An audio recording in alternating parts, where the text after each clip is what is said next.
Imagine for a moment that the story you have been told your entire life is only a fragment of a much greater truth. Imagine that hidden within the shadows of history, there are accounts of Jesus that reveal miracles so profound, so powerful, that they threaten to overturn not only the political and religious authorities of his time, but even the way we perceive reality itself. These are not the stories you hear in church on Sunday mornings, nor are they printed in the standard Bible you may have at home.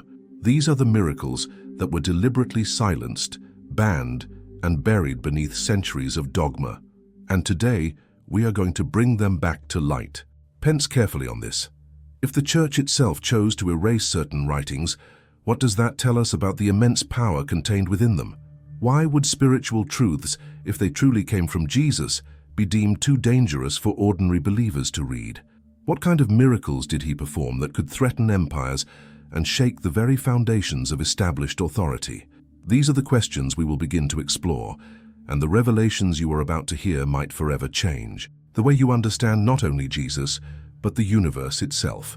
Before we go further, take a moment to support this journey of truth. Subscribe to this channel, leave your like, share this video with others who are seeking hidden wisdom, and comment below your thoughts as we go along.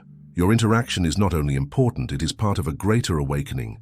And stay with me until the end, because the final revelation we will uncover is by far the most powerful of all, one that has the potential to transform your spiritual understanding in ways you never imagined. Now, let us begin by looking at a forgotten truth. The Bible as we know it today is the product of centuries of careful selection and censorship. The Council of Nicaea in the 4th century, under the rule of Emperor Constantine, was not only a meeting of bishops, it was an act of control, a deliberate shaping of the narrative that would define Christianity for millennia. Numerous gospels, testimonies, and sacred writings were excluded, labeled heretical and condemned to obscurity. But if Jesus truly performed wonders beyond the comprehension of his time, then perhaps these lost writings hold the keys to understanding what his mission was really about. The so-called apocryphal texts, such as the Gospel of Thomas, the Gospel of Philip, and the Gospel of Mary Magdalene, offer glimpses into a side of Jesus that is rarely spoken of. These texts were considered too mystical, too revolutionary, too dangerous for the common believer. And in them, we find suggestions of miracles and teachings that go far beyond healing the sick or multiplying bread. We find hints of Jesus as a master of cosmic forces, a revealer of divine mysteries that connect heaven and earth, spirit and matter, God and human consciousness. For example, the Gospel of Thomas, discovered in the sands of Nag Hammadi in Egypt in 1945, contains sayings of Jesus that are unlike anything found in the canonical Gospels. In one of his secret teachings, he proclaims, "The kingdom is inside of you and it is outside of you. When you come to know yourselves, then you will be known, and you will realize that it is you who are the children of the living Father." Such words do not describe a distant paradise to be reached after death. They describe a living, present reality of divine power within. Could it be that the miracles of Jesus were not merely external demonstrations of power, but revelations of the hidden potential within every human soul? Think about it. If every person realized that the kingdom of heaven was not confined to temples, priests, or rituals, but existed already within their very being, what would that mean for the control of institutions? What would it mean for the empires built upon the promise of salvation only through the church? This teaching alone was revolutionary. It was not only spiritual, it was political. It undermined the very foundations of authority, and that is why such revelations had to be buried. As we move deeper, remember this: miracles are not only stories of the past, they are windows into timeless truths about consciousness, divinity, and human potential. What if the so-called hidden miracles of Jesus were not simply wonders to amaze crowds, but demonstrations of a reality that transcends the limitations of our material world? What if his greatest miracle was not raising the dead or walking on water, but awakening humanity to the realization of its divine origin and destiny? I invite you now to reflect. If Jesus taught that the kingdom was within you, do you truly believe it? Do you live as if divine power flows through your being? Or have centuries of tradition made you forget this truth, binding you to external authorities instead of your inner connection with the divine? Comment your thoughts below, because this conversation is not just about history, It is about your own awakening, and this is only the beginning. Stay with me, because as we move forward, we will uncover accounts of miracles that suggest Jesus not only healed bodies, but commanded the very elements of nature, revealed cosmic truths about light and creation, and even left behind teachings about the hidden structure of the universe. And the most powerful revelation of all is yet to come, one that the Church feared above everything else. What if the miracles of Jesus were not only demonstrations of divine compassion, but also lessons about the hidden laws of the universe? Think carefully about this. Every act he performed was a message, a key, pointing us toward a greater understanding of reality itself. The walking on water, the calming of the storm, the transfiguration, the raising of the dead, all of these events can be read not merely as wonders, but as signs revealing profound truths about the nature of existence. And some of these truths were considered so dangerous that they were erased, censored, or hidden away by the very institutions that claimed to preserve his words. Let us take the example of the miracle at Cana, where Jesus turned water into wine. On the surface, it seems to be a simple act of kindness at a wedding feast, yet mystics and scholars have long suggested a deeper layer. Water represents the natural state of human consciousness, fluid but undefined, while wine represents transformation, the elevation of spirit, the unlocking of hidden potential. Could it be that this miracle was not only about celebration, but a symbolic demonstration of the alchemy of the soul, the transformation of the ordinary into the extraordinary? If this is true, then Jesus was teaching that every human being carries within them the potential to be transfigured, to awaken, to embody divine essence. Now let us move to something even more controversial. Several apocryphal texts describe Jesus as having knowledge of hidden energies, sometimes described as light, sometimes as spirit, sometimes as fire. In the Gospel of Philip, we find references to the mystery of light and union, suggesting that the teachings of Jesus went beyond morality into the very fabric of existence. Scholars such as Elaine Pagels, a professor at Princeton University and expert on Gnostic texts, point out that these writings reveal a Jesus who was not merely a preacher of ethics, but a revealer of hidden wisdom, someone who taught about inner illumination, the unification of opposites, and the awakening of divine spark within. Ask yourself, why would the early church suppress such writings? Why insist that only 4 Gospels be accepted, while so many others were discarded? The answer becomes clearer when we realize what these teachings implied. They taught that the presence of God could be experienced directly, without the mediation of priests, without temples, without external authority. They declared that divine knowledge was not the privilege of a chosen few, but the birthright of every soul. Such ideas, if accepted widely, would have dismantled the very structures of power that sought to control faith. And so, they were silenced. But fragments survived. In the Gospel of Mary Magdalene, we read of a vision where Jesus appears after his resurrection, revealing to Mary mysteries about the ascent of the soul and the liberation from the powers of the material world. He speaks of overcoming the rulers of illusion, the forces that bind humanity in ignorance and fear. Imagine how radical such teachings would have sounded in an age when empires demanded obedience and submission. They suggested that true freedom was not political, but spiritual, that the soul itself was greater than the powers of earth. No wonder such writings were banned. Now think of the miracles again in this light. When Jesus calmed the storm with a word, was he merely quieting the winds of the sea? Or was he revealing to his disciples that inner storms, the chaos of fear and doubt, could be silenced by the awakened consciousness of the divine? When he walked upon the waters, was it only a supernatural feat, or was it a lesson that one who is attuned to higher realities need not sink beneath the waves of earthly struggles? These miracles, understood symbolically as well as literally, open a door into a deeper truth, that Jesus was teaching the path of mastery, not only of the material world, but of the self. Pause for a moment and reflect. What storms in your own life could be calmed if you truly believed in the divine presence within you? What waters could you walk upon if fear no longer dictated your steps? Share your reflections in the comments, because your story may inspire another seeker who is also watching this video right now. And yet, there are miracles even more mysterious. Hidden in certain ancient traditions, there are whispers that Jesus had knowledge of the very fabric of creation, The Gospel of Thomas contains a striking phrase, "Split a piece of wood, I am there, lift up the stone, and you will find me there."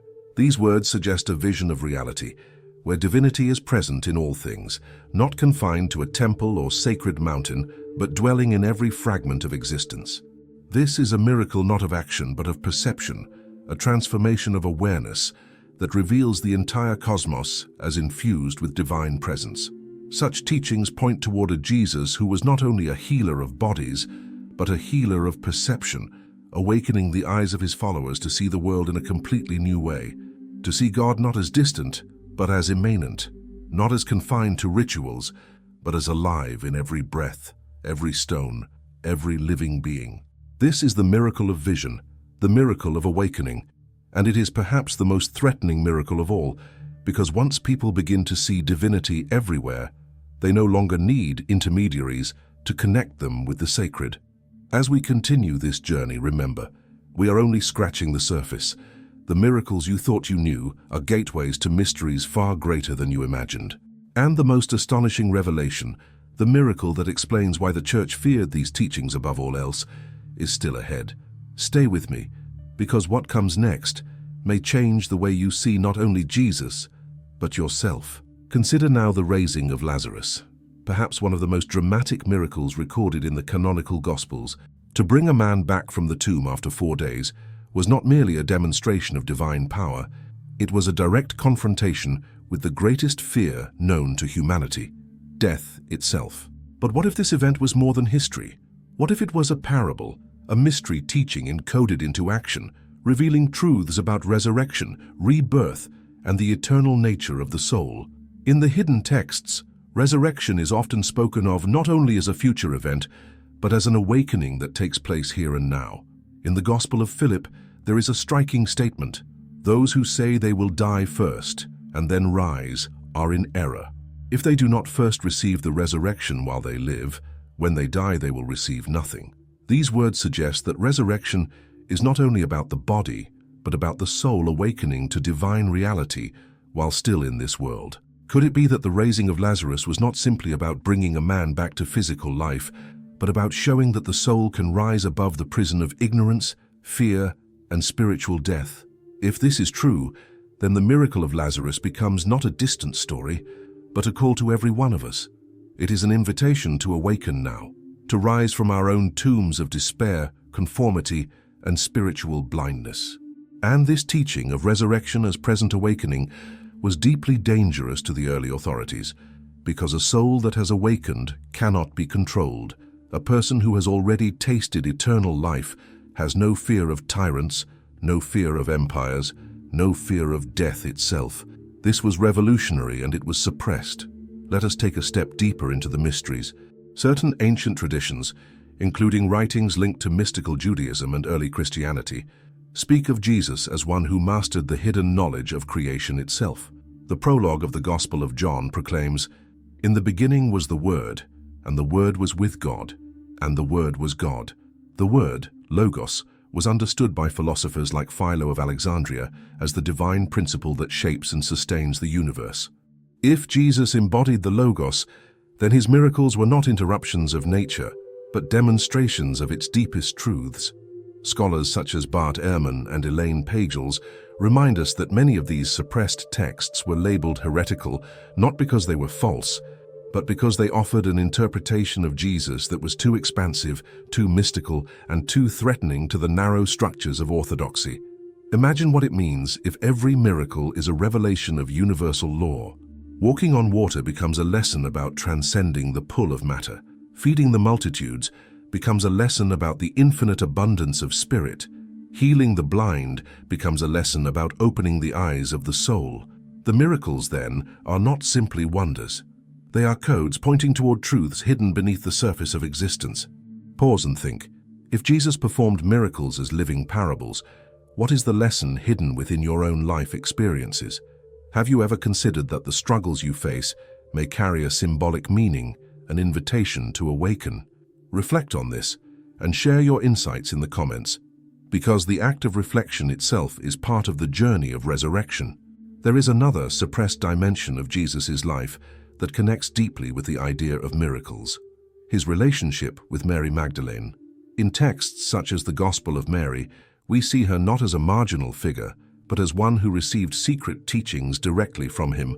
She is portrayed as a disciple who understood his words more deeply than the others, even more than Peter in some accounts.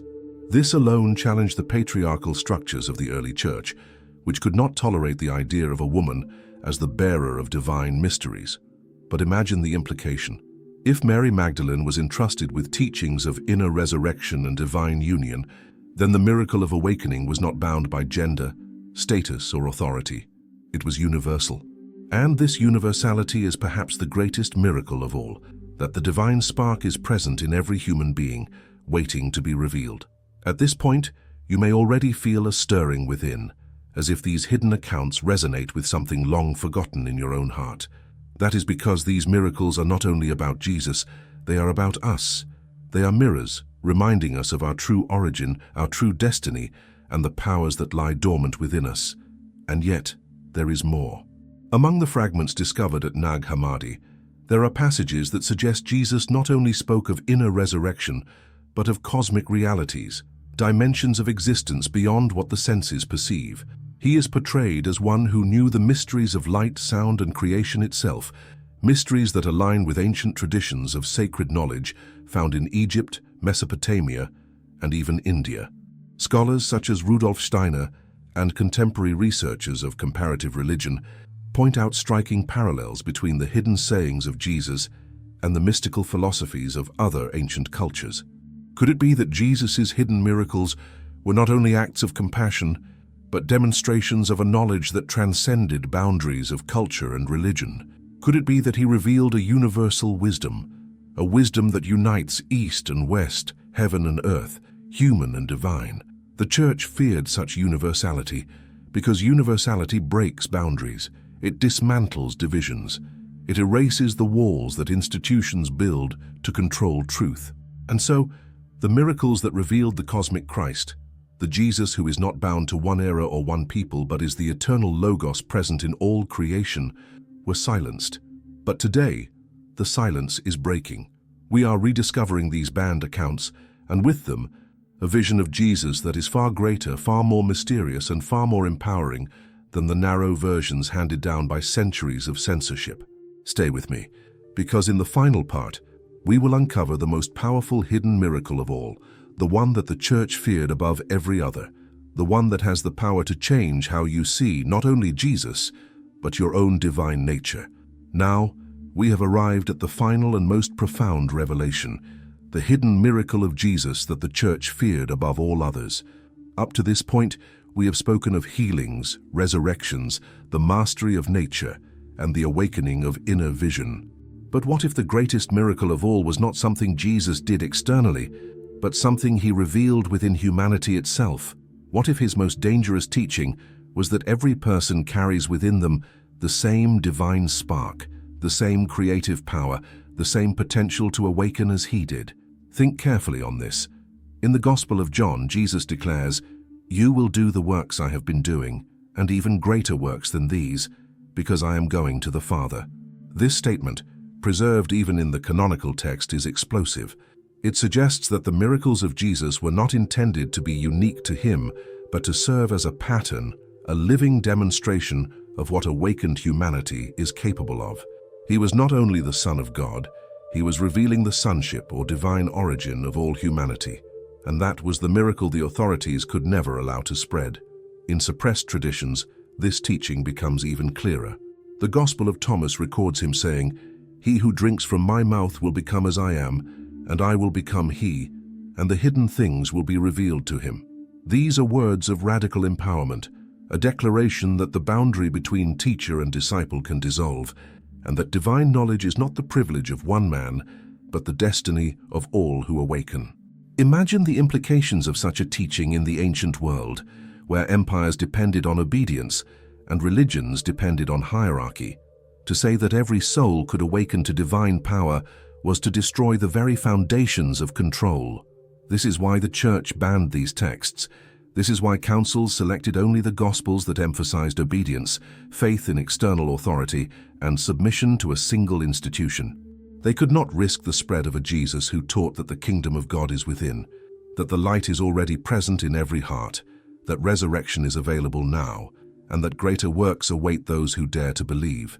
And yet, fragments of this truth survived, waiting for seekers like us to rediscover them.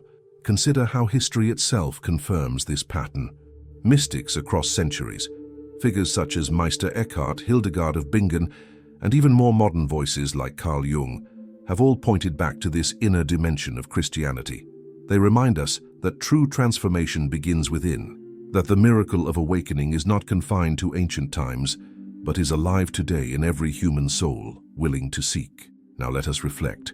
What if the hidden miracle of Jesus was not walking on water, not calming storms, not even raising the dead, but revealing that you too are capable of transcending fear, of mastering your inner storms, of rising from your own tombs of despair? What if the miracle is not about admiring what he did, but about realizing what you are meant to do? This is the teaching that shakes the foundations of every empire, every system of control. The idea that divine presence is not confined to a church, not monopolized by a priesthood, not controlled by rituals or laws, but dwelling within you, waiting to be awakened. That is why it was banned. That is why it was erased. And that is why we are speaking it again today. Imagine for a moment what our world would look like if humanity embraced this truth. Wars would lose their fuel because the illusion of separation would dissolve. Oppression would collapse because awakened souls cannot be enslaved. Fear would vanish because the realization of eternal life robs death of its power.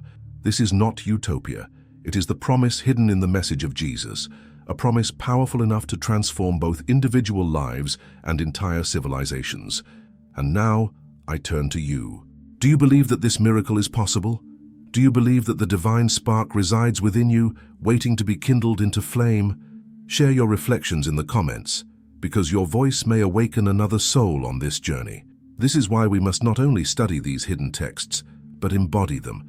The miracle of Jesus lives on, not in parchment, but in living hearts. It is fulfilled every time a person awakens to the divine within, every time fear is overcome by love, every time separation is dissolved by unity. The hidden miracle of Jesus is not only about him, it is about us. It is about you. And so, as we close, remember this. The church may have tried to erase these miracles, but truth cannot be silenced. It always resurfaces. The sands of Nag Hammadi gave up their secrets. The whispers of mystics have never ceased. And now, you have heard them too. Carry this truth with you. Reflect on it. Live it. Because the greatest miracle of Jesus is not found in forbidden books or ancient councils. It is found in your own awakening. If this message resonated with you, support this work by subscribing to this channel, leaving your like and sharing this video with others who are ready to discover what was hidden. Together, we can bring back to light the wisdom that was buried for centuries, and in doing so, become part of the miracle ourselves. Remember, the hidden miracles of Jesus were not meant to remain hidden forever.